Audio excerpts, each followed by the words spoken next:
Evolution क्या है?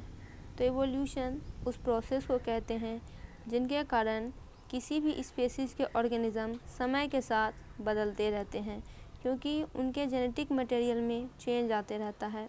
इनकी मदद से जीवन पर ये जो विविधता है उन्हें परिभाषित किया जा सकता है और बहुत सारे मैकेनिज़्म इसके पीछे लगे हुए होते हैं।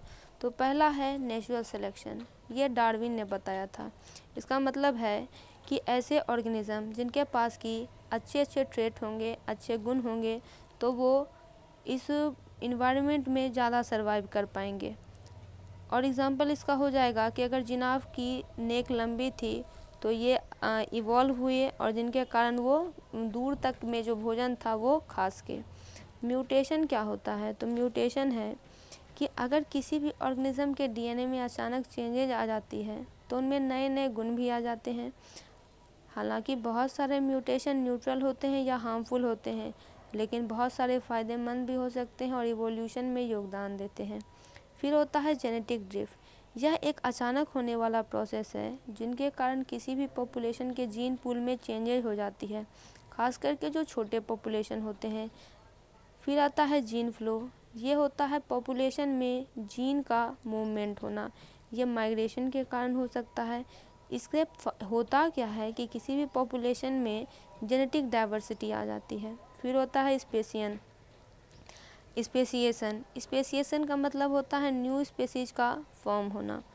फिर आता है टाइप ऑफ इवोल्यूशन, तो पहले बात करते हैं माइक्रो एवोल्यूशन की।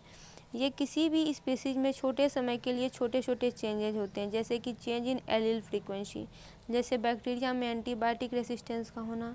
दूसरा होता है माइक्रो एवोल्यूशन, ये लार्ज स्केल चेंजेज हैं जिनके कारण नए स्पीसीज या ग्रुप बनते हैं काफ़ी लंबे समय के बाद, जैसे कि मैमल का एवोल्यूशन हुआ फ्रॉम रेप्टाइल लाइक एंजेस्टर से। एविडेंस क्या है इसका? तो फॉसिल रिकॉर्ड से एवोल्यूशन का पता चलता है। फिर होता है कॉम्पैरेटिव एनाटॉमी, यानी कि बहुत सारे जो जीव हैं उनमें देखा गया है कि उनके स्ट्रक्चर काफ़ी सिमिलर हैं, तो हो सकता है कि उनके एंजेस्टर भी कॉमन रहे हो। फिर होता है जेनेटिक्स, तो जेनेटिक्स है बहुत सारे स्पीसीज में डीएनए में भी सिमिलरिटी देखी गई है, तो इससे भी पता चलता है कि इसमें इवोल्यूशनरी रिलेशनशिप था। फिर होता है एम्ब्रायोलॉजी, फिर है बायोजियोग्राफी, और इसका सिग्निफिकेंस क्या है? तो यह जो है लाइफ की यूनिटी और डाइवर्सिटी को एक्सप्लेन करती है। बहुत सारे फील्ड की ये साइंटिफिक फाउंडेशन को बनाती है, जैसे जेनेटिक्स, इकोलॉजी, कंजर्वेशन, बायोलॉजी।